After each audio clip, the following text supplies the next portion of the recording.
there's a couple of things I'd like to start off with. So I'll take that in particular because AI in recruitment today is not necessarily what it's going to be doing tomorrow. AI is changing so swiftly, and the new tools that are coming out on the market, this conversation will probably be irrelevant within the next 3 weeks, and that is not even an exaggeration.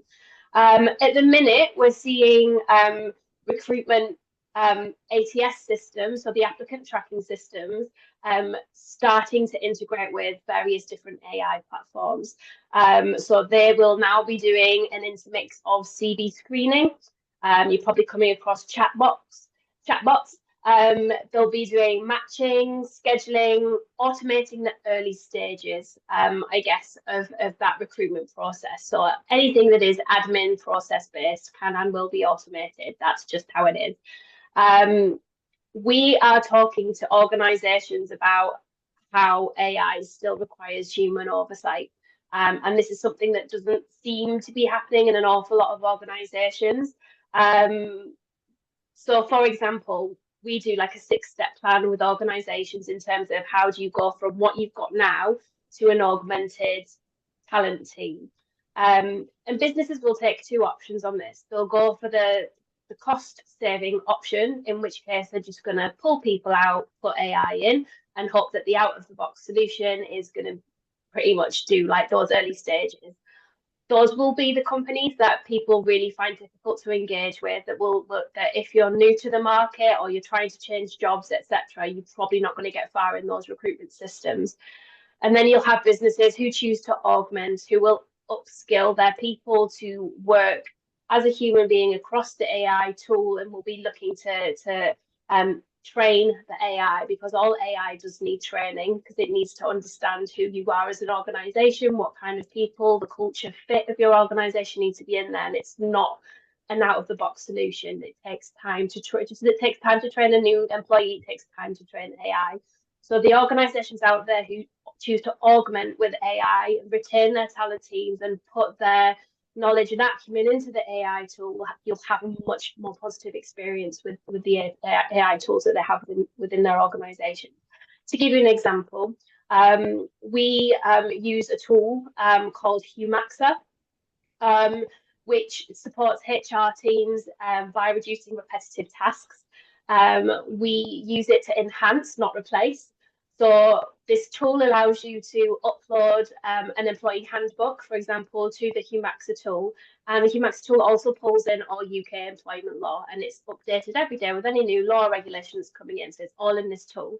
So whereas formerly you'll have had an HR advisor or a recruitment advisor within your organisation who you would have to pick up the phone to and ask a question, or you'd have to email them, you can now use the Humaxa bot within your organisation. You can ask it anything. So whether or not somebody's told you can or can't wear a tie to the office, or you feel like you're being, sexually harassed, or whatever it might be, you can put it into this bot, and it will spit out the employee handbook guide specific to that organisation, and it will also pull in any employment law and give it back in a very compassionate and empathetic way. Which basically means for HR advisors, they get to move from a role that is constantly firefighting, that is very reactive, into a more proactive HR advisory role, where they're actually offering human oversight to what the Humaxa tool is spitting out, but also they can see what questions are coming in. So they can be, if a team of people within the organisation, if 3 or 4 of them are asking the same questions, and it's an early way to see there's obviously an issue in that team. Let's speak to L&D. Let's see what we can do for that team to make the culture in that team better, or if there needs to be educational learning in that team, let's make sure we're doing that. So it means that we can become, when we are using AI appropriately, it means we can be a lot more adaptable within our organizations and a lot more strategic. I think, unfortunately, HR recruitment is not seen as strategic within organizations. What an AI will allow them to become is to move from that reactive into a proactive, if their organizations and their leadership choose to go down the augmentation route and not the cost-cutting route. If they go down the cost-cutting route, we will continue to see these issues, and these kind of organisations will just end up not getting the right talent. They won't grow, and ultimately they will demise at some point.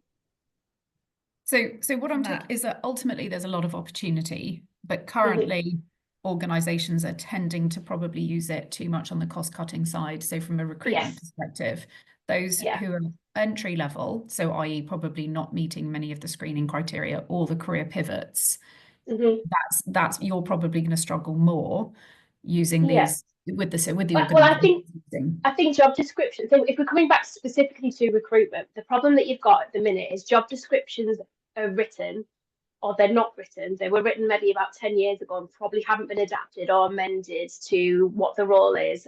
We did a poll recently with our audience, and 90% of people's jobs do not match the job description they were employed against. They do far more than that. And it's that they're not updated. So if you think that person then leaves and your recruiters have got to try and map a job that they're actually, to something that was written 10 years ago and not to the role that's actually being done now. So you can see immediately they're not going to hire the right person for that role because they're not aware of what that person was doing before they left. So if you think that information is now going into a bot, essentially, the bot's just going to read the job description that was designed 10 years ago, and it's going to try and map somebody. You can't get flexibility out of that because that didn't really exist 10 years ago. You're not going to get the right skills that we need for our organizations now, and there are 4 key skills that we need to make sure are within all of our talent as we move forward, and I'm happy to go into that now. But businesses who are looking to augment with AI, when they're looking to hire, we shouldn't be hiring for what people have done historically. Obviously that's an important component, but we should be looking at 4 major skills that they can bring to the table and will ensure to us that they're going to remain employable and valuable to our organizations as we move forward. And that's critical thinking, creative thinking, emotional intelligence, and leadership skills. So those are the 4 areas that are very, very human, that cannot be replicated or automated by AI. So these are the 4 key criteria and areas that businesses are going to be looking to, whether you're just coming out of education or whether you're maybe trying to downcycle from a full-time role to a part-time role before you lead into pensionable age. Wherever you are in your career, those are the 4 skill sets that we've identified as moving forward that people will need to remain employable. And that is actually so we're kind of going into that question very much sort of on the list of things to cover. How have those 4 skills been identified? There's been a lot. So there's a book written, and the name of the author absolutely escapes me right now, but I will find it and I will share it with you afterwards, called The World of Work to 2030. And a lot of people, a lot of scholars, etc., have come together to look at actually what skills will complement AI, what skills will complement the workplace.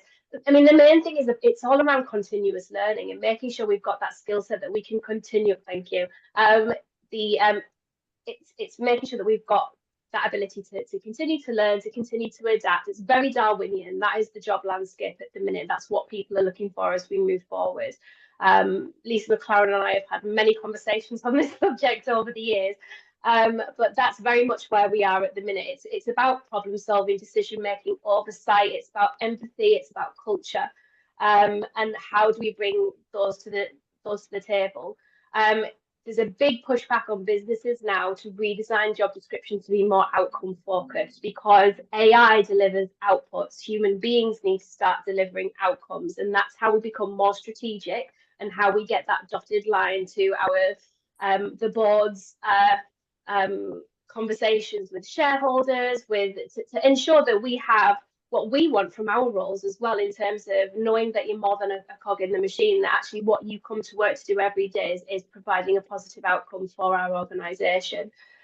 So reskilling people to rewrite job descriptions to be outcome focused, that's a huge challenge, because if you ask most people in recruitment how to do that, they haven't got a clue, neither have most people in HR.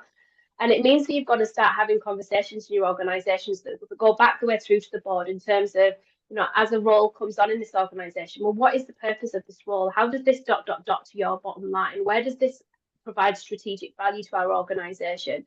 What has the previous person in this role been doing? If it's a new role, what do we need them to achieve? And these conversations don't tend to happen when a new job comes on. It's normally much of, there's a hole in my team, I need to fill it. And that seems to be, unfortunately, a lot of the mentality with recruitment. And it's certainly something that we are trying to address through the APPG for modern employment. and also in through Glow Research with the research that they're doing around fusion work, and actually how do we get this adoption of every single role within an organisation being looked at, not just in terms of how do we augment it with AI, but actually how do we derive the outcome that is actually the purpose of this role, so that people do have value in what they do every day. Because I think that's one of the things for all of us as human beings. We want to feel that we get out of bed every day for a reason, that actually our role does matter. And if I did drop dead tomorrow, that actually, I'm leaving a hole somewhere, and actually there's some value in what I do. Leadership skills. What I like about job descriptions becoming more outcome focused is by not specifying the behavior, you're almost allowing more creativity. It's like, I don't really care how you get there, but this is the outcome. Do it in your own time, do what you need. But the other big thing of this is it has massive impacts on education, because if we look at people who are from less affluent backgrounds that perhaps cannot afford to go to university now, a lot of people spend a lot of time learning from YouTube. They do the tutorials. You look at LinkedIn and how many courses they've got. These are not reflected in most job descriptions. People are always saying, I want a 2-1 in this, or a first in that, or it's, the old boys club. This is very much about how do we open doors for people who learn in different ways. So if you think of some kid who lives in a flat with 3 or 4 other siblings that literally only has access to their phone and tutors, they've got no chance of going to university, they've got to take a job to help provide for their family. These people should be able to learn how to deliver platforms. So when we talk about outcome-based working, what we're really doing is when we get people to interview, we just want to be able to say to them, show me how you would deliver this. Because then it doesn't matter about how they've learned. What they're doing is showing their skill and their acumen and their creativity of thought and their critical thinking in terms of how they're going to deliver that. And that, to me, as an employer, would add so much more value, and I would get so much more diversity of thought and innovation in my organisation than just looking for somebody who's had a 2-1 from Oxford in this particular subject. Because you're making a microcosm of people who are not necessarily going to be that innovative in your organisation. We want people who are passionate and creative. And I think opening it up so that we're not asking for specific qualifications, but actually just saying, show me how you would deliver this, that makes for a much more I think brilliant interview and an interview process for a lot of people than it would be just going in and talking about where I went to school and what my dissertation was on. Yeah, no, I agree. And I think a movement away from old style job descriptions is a very good thing. When we have employers that come in, they're talking about 4 or 5 different jobs. They're not talking about one. So having a job description is a bit pointless. And actually half the time, it's much nicer to have a discussion and a conversation. Is it possible to do this? I've got a background in tourism. Would that work? Well, let's see how we could make it work. It's a much more fluid conversation. I mean, obviously, there's been the recent AI meeting in France, where actually the UK chose not to kind of legislate around this in terms of the governance of AI coming into the workplace, which is really interesting. So we've got, I was saying to these are great, we've got an event coming up on June the 5th, and we've got some excellent employment lawyers coming through, because there's a big question when we were talking earlier around it being a cost saving thing for employers, or whether it's going to be augmentation. If employees go down the cost saving route, and I was speaking to the HRDs at Vodafone and BT, who we know are going to be reducing their workforce from 120,000 down to 90,000 people over the course of the next few years. One of the things that they're doing to do that is going to be by implementing AI. And with all of the different consultancies that they're bringing in, not one of them had asked the question, well, how do you plan on making people redundant if the role is still within the organisation, not delivered by another person, but actually delivered by AI? And where do we stand on that from a legal framework point of view? And the question is, that's not come up before. Nobody's talking about this. And a lot of this is going to have to be, because the government have chosen not to legislate in this area to support businesses in this area, this is going to be settled in open court. This will be at tribunal. This will be a lot of law cases for businesses, especially those who are trying to downsize from 120 to 90,000 people. So that's just one of the areas that they could be covered. There's also the areas if we are training AI and end up displacing ourselves, because again, our businesses choose to cost cut.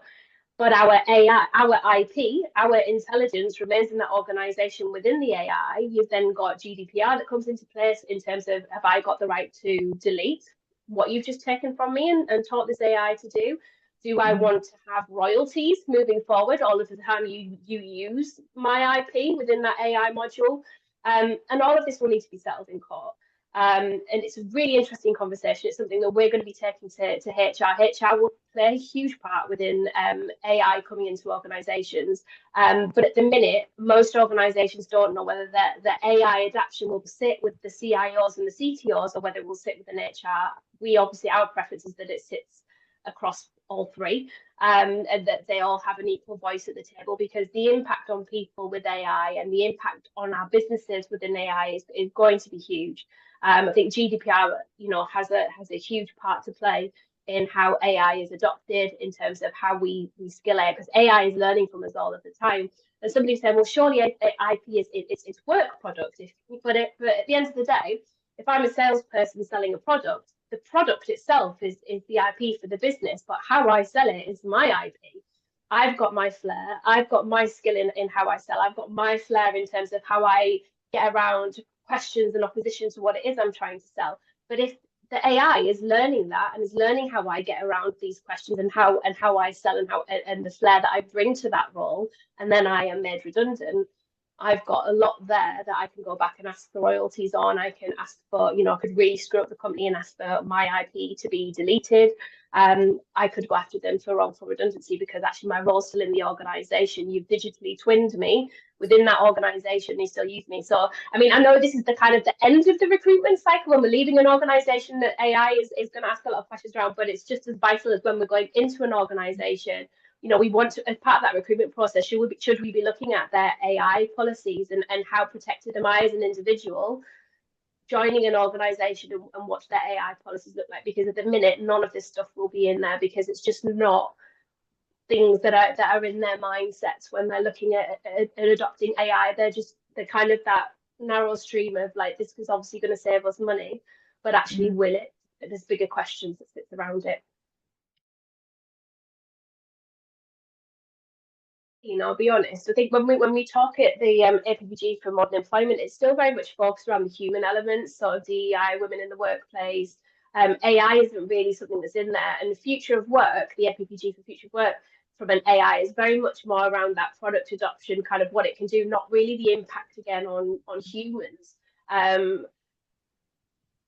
So not a lot is going to be my answer there. I feel like it's still too early in the game. I think that's why government opted out of those of when the guys in Europe wanted to put sort of like a framework that was shared across. I think they opted out of that.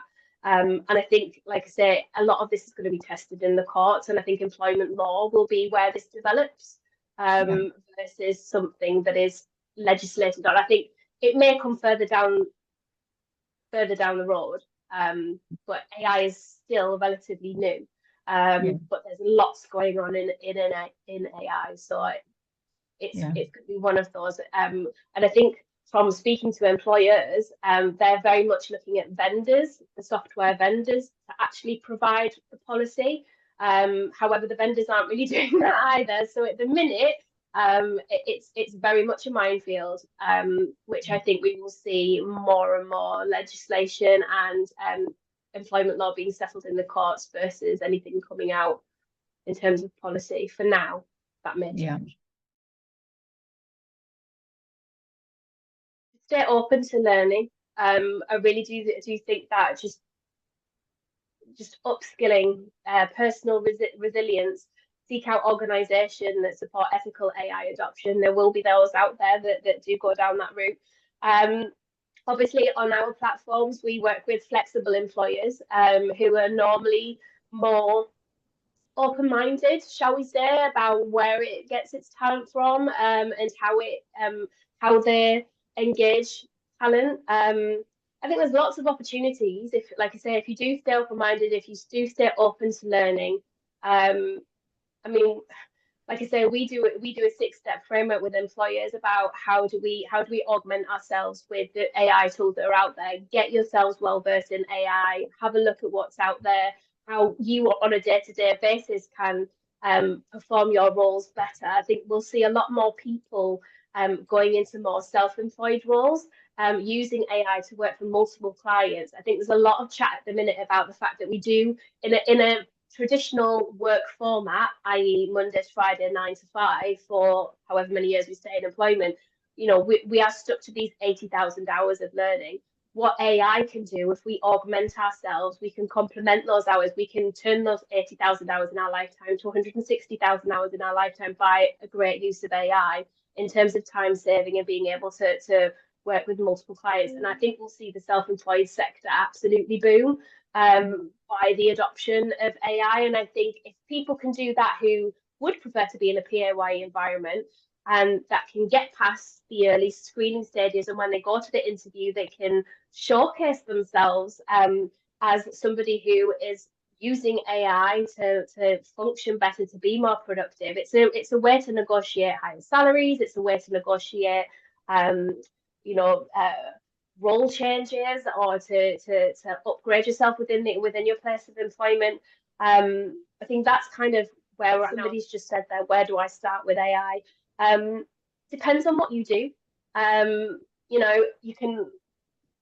ChatGPT is a great place to start with AI. You can ask it a myriad of questions. I do tend to say go for the paid version. I think it's £20 a month, but it's bloody worth it.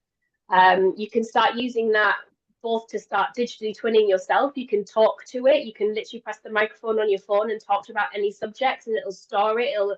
You can ask it to pose questions, challenge you, things like that. It can be a very useful tool. You can ask it about other, if you work in a specific industry, you can ask ChatGPT, what are the best AI tools for my industry when it comes to marketing or copywriting or sales or whatever it might be. There's that vision of the future, isn't it, where most companies will only be run by 3 people. You've got, and this is where we come back to that whole critical thinking, creative thinking, emotional intelligence, and leadership. This is kind of, we're quite fortunate in Britain. I think we are quite a bit of a nation of innovators. I think we quite like that side of ourselves, and I think that's why, I think somebody said earlier that, I want a job where my soul can sing. I think that is absolutely, certainly with the people that I know and that I network with, that's how we feel. We kind of do a job for a certain amount of time, but then actually it doesn't satisfy us. We want to do something where actually you're getting out of bed on the morning proud to go and do whatever it is that you choose to do. So finding AI tools that will allow you to do that, either as a side job to start off with, and that you then grow to become a business of your own. I think for me, like, all of this is exciting. As much as it's daunting, it's definitely going to be daunting for employers as they augment their people with AI. I think for me, it's also incredibly exciting, because I do like to do lots of different things. I don't want to just do one thing for the rest of my life. And as a mum, I don't have time to do a million things. So anywhere that AI can help me reduce the process time of what I do, I absolutely use it. So, it is just a matter of going out there, educating yourself, and just being in that constant learning cycle, because it literally will change weekly. And that's how it's going to be moving forward. It's just going to be fast. People, it wildly varies from employer to employer. Unfortunately, because we don't have any of this in policy yet, I think there's businesses wanting to adopt more AI. Certainly, I think a lot of businesses are still at that point where they don't know where to start. So there's going to be more organisations like mine out there that will educate them and will help them, will consult with them. I think the danger is leaving it in the vendor's hands, because they will literally just be looking at it from a user and a technology space, and not with the human component. I think it's massively important that HR get involved with all of this. But I think at the minute, because HR are very often in that firefighting mode, I don't really think they really get the chance to look at anything strategic. They're not at that top table. They're not involved in those early decisions.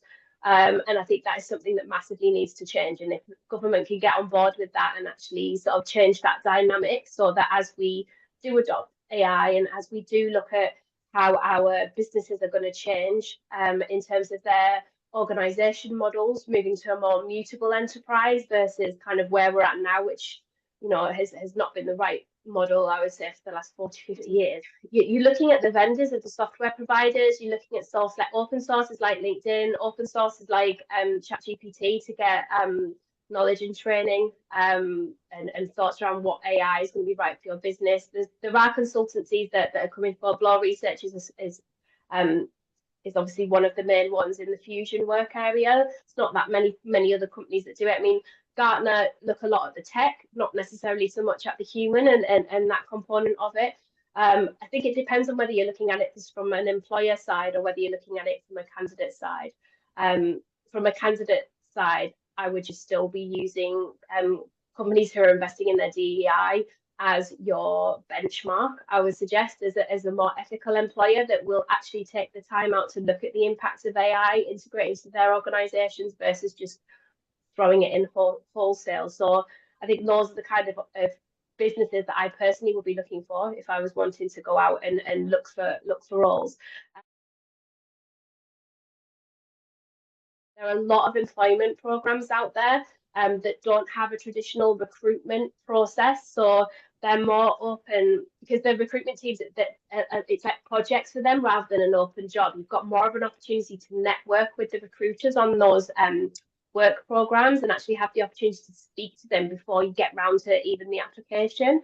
One of the things that we did early on was invite employers to come and do and basically pitch themselves as an employer of choice. So they would have to talk about their DEI policies, how they're flexible and things like that. So I think any employer where the talent team are actually happy to talk to you before you've even made an application and to talk about the role and then can actually advocate for you as well whilst you're in the application process is a really good way to get around that, especially if you're moving from one industry into another and you're looking at those transferable skills coming across.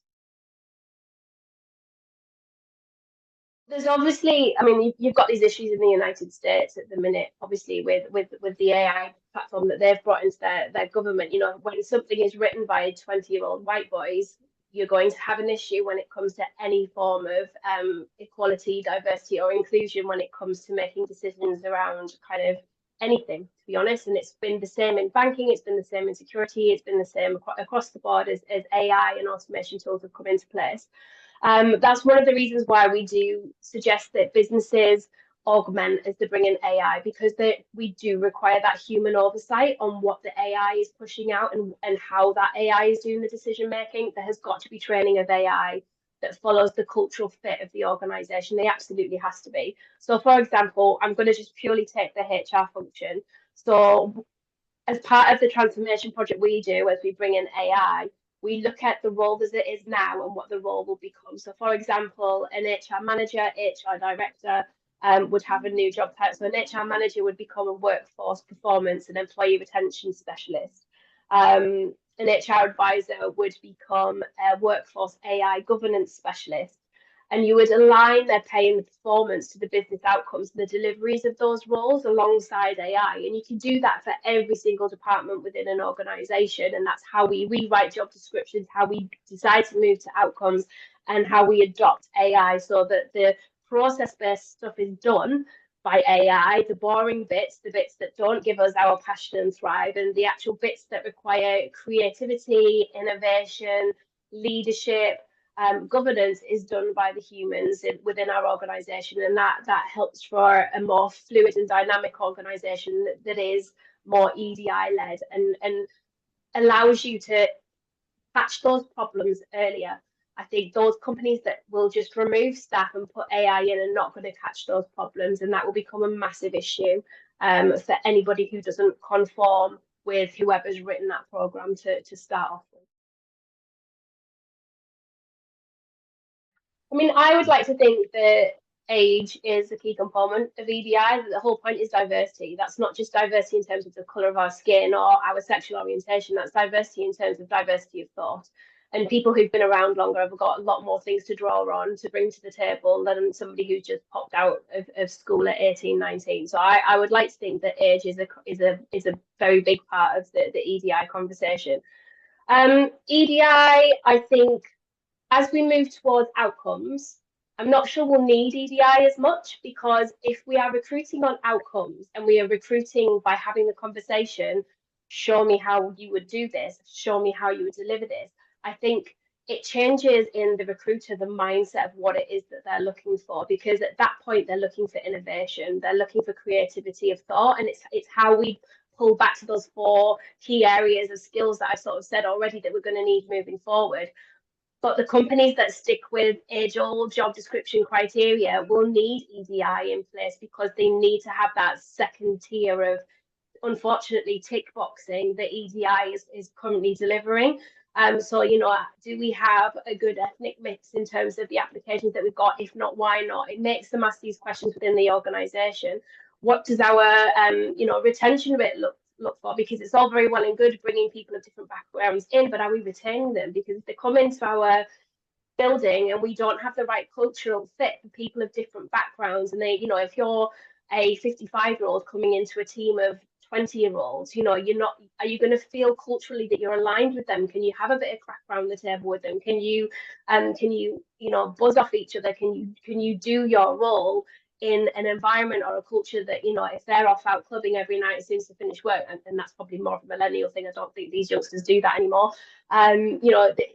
It sort of leads to that point. I think EDI it's a sticking plaster on a broken employment system, on a broken organisational system. I think as we move forward to mutable enterprises within our organisations, as we look to drive outcomes for jobs and our employees, I think EDI will become less of an issue because of how we're framing our conversations and how we're engaging with talent and what we're looking for. So again, I think the learning then becomes more important. And there'll be people in every single segment of the society that aren't open to learning, that don't want to change, that are not going to be part of this survival of the fittest era that we're currently finding ourselves in, and they will drop out of work. So then we need to be starting to ask our government, how are we going to taxate these massive tech employers, because these people are dropping out of the workforce because there isn't a place for them?